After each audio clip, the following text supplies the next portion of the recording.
karanasan.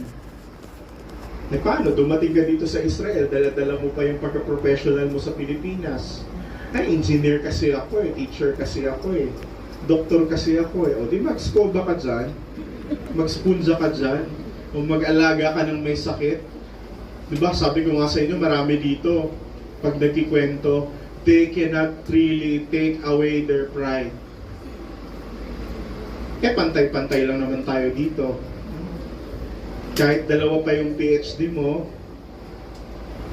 mag-i-spunja ka pa din. Diba?